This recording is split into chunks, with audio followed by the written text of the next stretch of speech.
Welcome to Revival, the show that takes you and me back in time to live and breathe history and bring the past to life. Today, we're in Portsmouth, home of Queen Victoria's awesome flagship, HMS Warrior. Revival is taking a journey 3,000 miles across the Atlantic. But we don't have to go that far because this ship is our key to understanding Britain's secret involvement in a bloody struggle that cost over 500,000 lives, the American Civil War.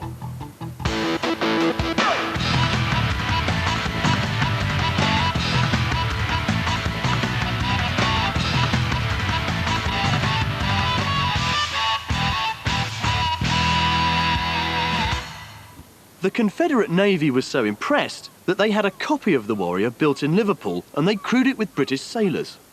They called her the Alabama. In her short career, she became one of the most famous ships in American naval history. Almost 150 years later, the Alabama crew is being brought to life by a group of reenactors under Captain Laurie Watson. Laurie, you've been reenacting the Civil War for over 30 years. Why is the Alabama so significant? It's Britain's closest link with the American Civil War. You can't really think of the American Civil War in this country without thinking about the Alabama. But why? It was the most successful commerce raider ever built. No ship has surpassed its record ever since. This was almost like the U-boat of the Second World War period. This one actually destroyed more shipping and still holds the record for the amount of ships destroyed. So the federal government, they tried to put this over as very much of a piracy. But in reality, it was just the opposite. Everything was quite legal and above board. At least on paper? On paper, at least. Load!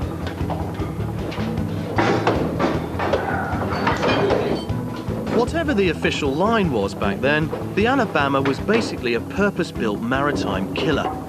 From what I'm finding out, she roamed the oceans, terrorising and looting cargo ships to pay for the Confederate war effort. And by all accounts, she made a fortune. But her success needed discipline, and lots of it. Relishing the task of keeping the modern crew in line is Petty Officer Ian Coombs. So Ian, to my mind, this is a ship full of pirates, right? Yeah, maybe. Maybe. But you're a Chief Petty Officer? Yes. And it was your job to keep the ship under control, right? That's correct. So, how'd you do it? I did it with this, the starter. This would wake them up in the mornings. This would get them out of their hammocks. This would get them moving up the yards a bit quicker than... A starter. You're looking after a ship full of, what, 100-odd blokes with a piece of rope tied together in a knot. And what else would you have about your person? I would have my pistol, my Colt Navy, just in case the crew decided that the last ship that we burnt should have been prize money and wanted to mutiny. Was mutiny a problem, though? I mean, you've got a British crew and American officers. I mean, is that... It could have been, especially when it comes down to prize money. Right. If it's burnt, they don't get their prize money. If it's captured, they do. But presumably there's only so many ships you can capture. Well, the Alabama captured or burnt 68.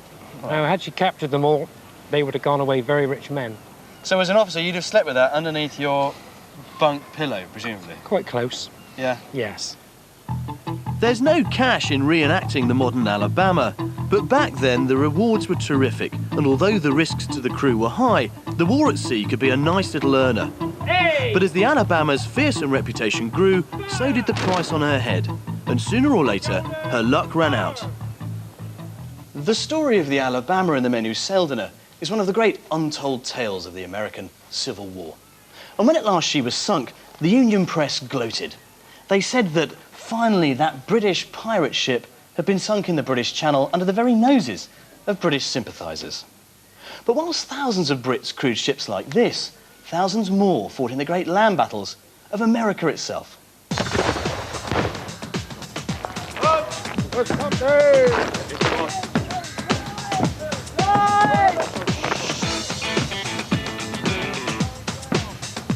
On the right!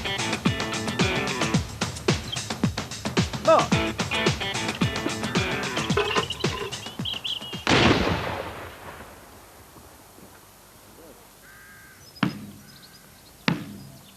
Up and down the United States, the land war raged. It put brother against brother and set the South against the North. But thankfully for me, I don't need to go 3,000 miles to the US to experience a Civil War battle.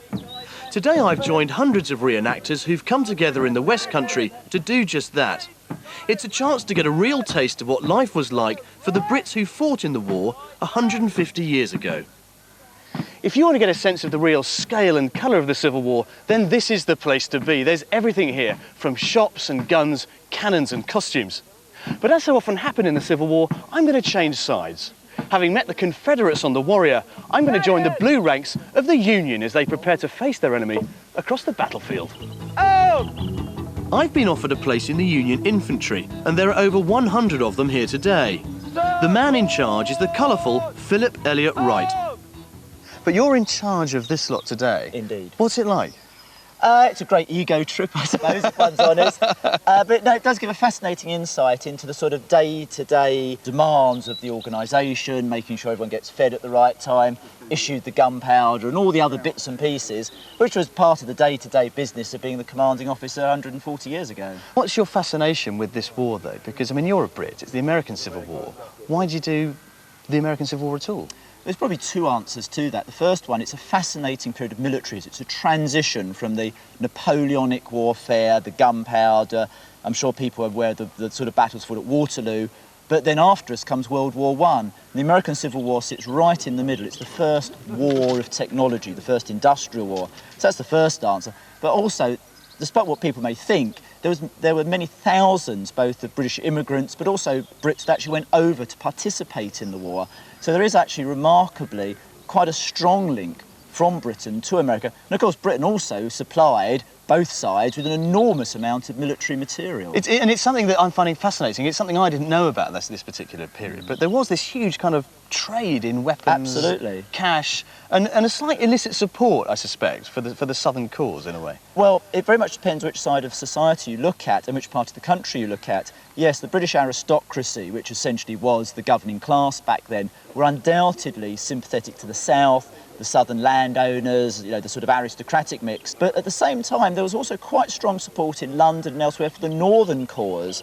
And so, in a sense, even Britain was quite polarised, north and south, in terms of the support they gave. Now, you've brought together a huge number of people here today for what is, to me, kind of almost extreme living history. I mean, it's on a scale which is just terrific. But what kind of sense do you really get? How close can you really get to a sense of the action and the fear and the chaos of a battle of this period?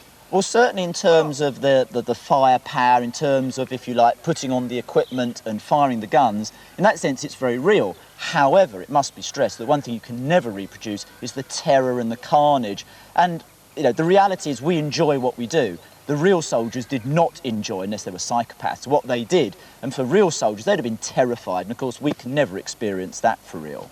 But I'm very, very keen to get a sense of what you're talking about. Where's the best place for me to be in all of this? Well, there's only one place to be, and that's in the ranks, I'm afraid, holding a musket and firing it. So if you're willing... I'm very willing, but I suspect keeping my head down as well. No, we expect you to keep your head up straight, your eyes to the front, listen to the orders you're given.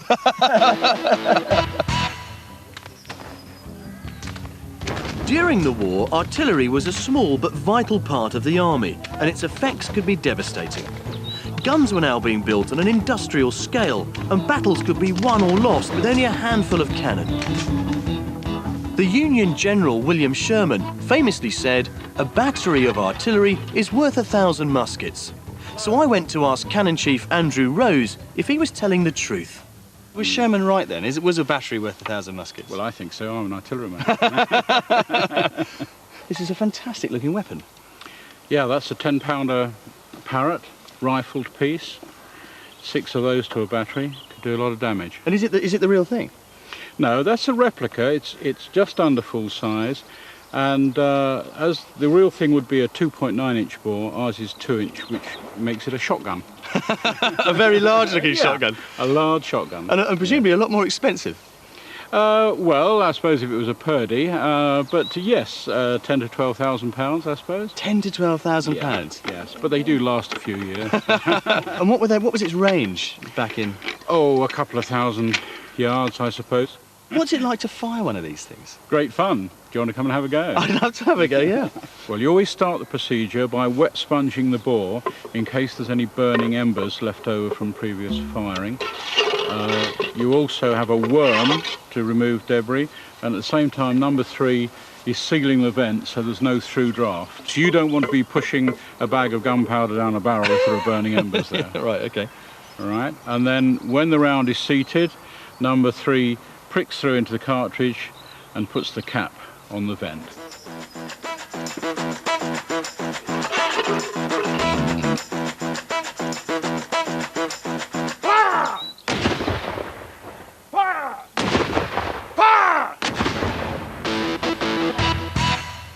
The more I talk to these guys and get to play with bits of kit like that, the more I understand why this is a period they want to recreate.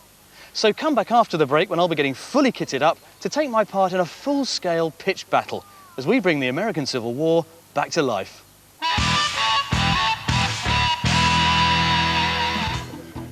Welcome back to Revival, where this week we're telling the secret history of the Brits who fought in the American Civil War. From Land's End to Dover, this is their extraordinary story. And today I'll be finding out what it's like to fight in one of the biggest land battles reenacted in the south of England. And as ever, I'll be right in the front line. In the 1860s, Britain was the superpower of its day, while America tore itself apart in the most famous civil war in history. The agricultural South went to war against the industrial North, and an estimated 50,000 Brits fought on both sides. Some fought at sea in British-built ships, some were soldiers of fortune, but many were simply immigrants with a genuine loyalty to the cause of the North or South and were prepared to fight and die for their new country. Today I'm joining a Union infantry outfit to get a sense of what life was really like for the everyday troops. I'm catching up with my new commander, Rod Dan, who'll be getting me ready for battle. You've got your boys here, but traditionally these would have been guys drawn from everywhere. Oh, absolutely, yes. You'd have farm boys, clerks, machinists, dentists perhaps, doctors, all from all walks of life, mainly farm boys and young men, although it wasn't unheard of for men of 50 and 60 to volunteer for the Union Army. But that's something that fascinates me. That's what living history to me really means, being able to get close to the action. I mean, what's it really like?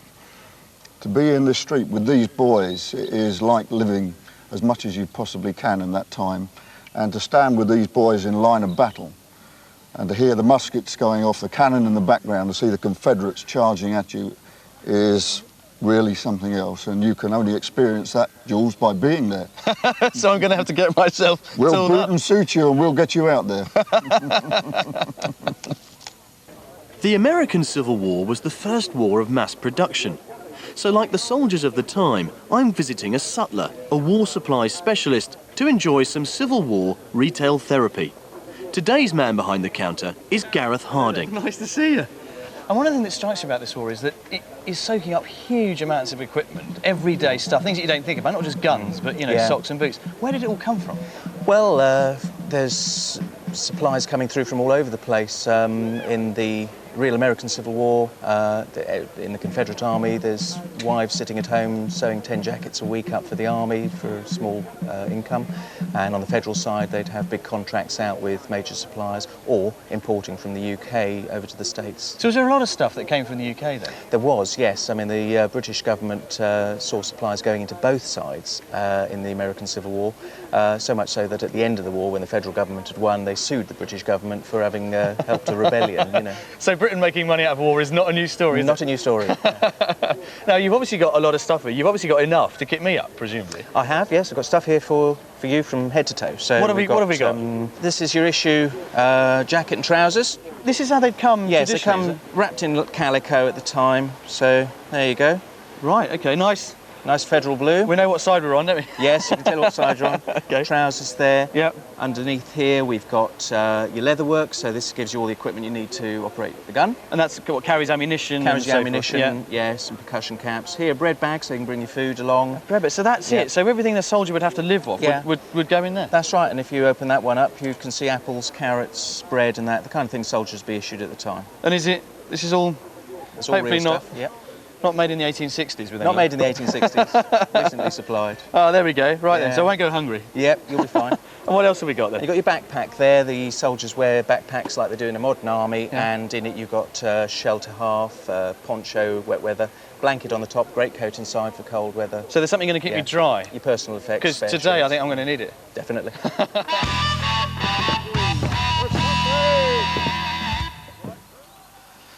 Thanks to the sutler, I'm now fully kitted up, as you can see in my fantastic Union outfit. I've got my hat, I've got my tunic, I've got my ammunition, and I've got one of these. The US Civil War had many battlefield firsts, and some of the most important were in medicine. But thousands still died from their wounds. Filling me in on the gory details is real-life paramedic Don Borzoni. What are the differences? I mean, we're talking, you know, here we are in the 21st century, we've got it all. We've got medical care and gadgets and scanners and God knows what. Way back when, of course, in this period, you had basically nothing. Well, that's not strictly true. There's a sort of myth that goes around. I think, in general, what happens is people sort of lump us with the, shall we say, the Napoleonic Wars, and they say to me things like, oh, you didn't have anaesthetic, and you didn't have disinfectants, and you didn't have this and that. And of course, we did. It was the first modern war. So much of what you do today was started then. And you've got what looks like a communal garden sea sponge there. Yes. What's And in that? fact, it is just that, the common garden sea sponge. And this was frequently used. It could be used for anaesthetic. It's also used for cleaning wounds as well. The only problem is it just harbours infection. It really does. Which was one of the great problems at that particular period, of course. But who had the best medical care, north or south? Now, it's interesting because we're talking about sponges here. Things were discovered by accident. For the wrong reasons, the right things happened. And what happened in the the south, was that the Confederates run out of sponges. But they've got all this cotton waste sitting on the docksides and they're under blockade, they can't sell it. So they started using cotton. But it's raw cotton, it's full of seeds. So they started boiling it to get rid of the seeds. And in the process, of course, they're sterilise it by boiling. So they didn't know what they were doing, but No. actually they were running around That's right. with clean, sterile That's dressings. right. And the outcome for the patient was greater. Despite the risks, thousands of men marched into battle on both sides to face the onslaught. And I've joined Rod and my infantry unit to go into battle as a skirmisher, one of the most dangerous jobs on the battlefield. Right, Jules, we're going into battle this afternoon. We're going to be going either up the hill or down the hill. We don't know which yet. Right. Our commanders will tell us. But we're going to go into battle in skirmish line, which means we are going to go in groups of 4, Right. who are going to spread out onto the battlefield 5 paces apart, and they're going to face the enemy then in one line. You're going to be pouring fire into the enemy with these other guys, but not company fire, but as an independent firer. Right. You'll be part of comrades in arms, 4 men who are working together. And presumably the amount of smoke, though, that's going to develop is Yes. going to make life very difficult. Yes, it will. You'll find that you'll wonder who you're firing at. Is it one of them or is it us? So, But that's as it would have been, isn't it? absolutely, yes, and that's what makes it so realistic. In the run-up to a real battle, skirmish parties on both sides would be sent out to test the enemy fire, and some 2,000 men would face each other across the battlefield. Today we're joining in to recreate a typical small-scale battle, but there'll still be enough smoke, noise and action going on to give a real sense of what the confusion of battle might actually have been like.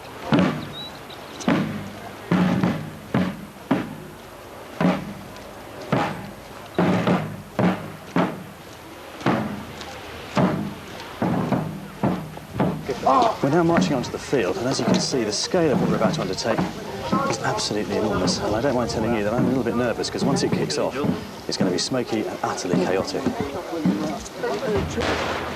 As we march down the hill to take up our positions, the mood gets more serious, and I'm beginning to understand why these guys do what they do. We're now loaded.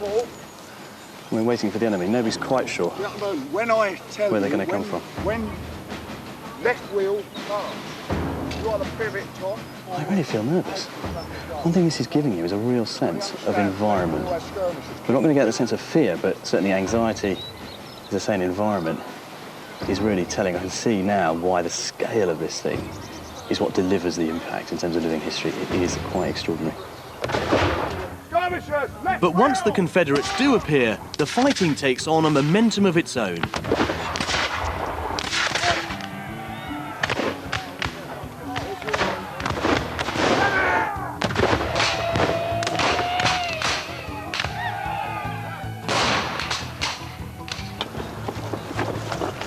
Firing on the right. Okay. That's it, good job. Fire! Go!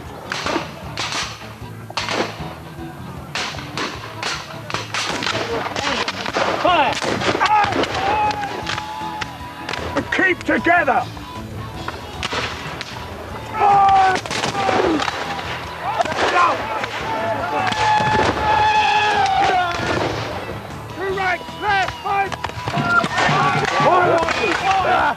Follow the accident!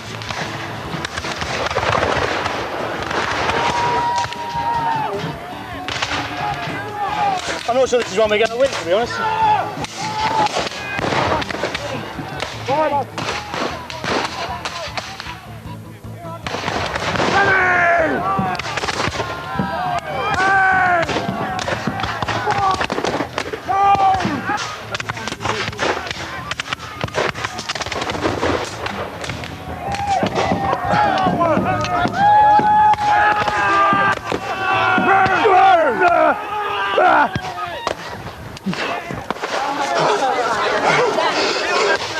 The field, I think in technical terms, is lost to us. They won. And I, and the rest of my lads, are absolutely beat.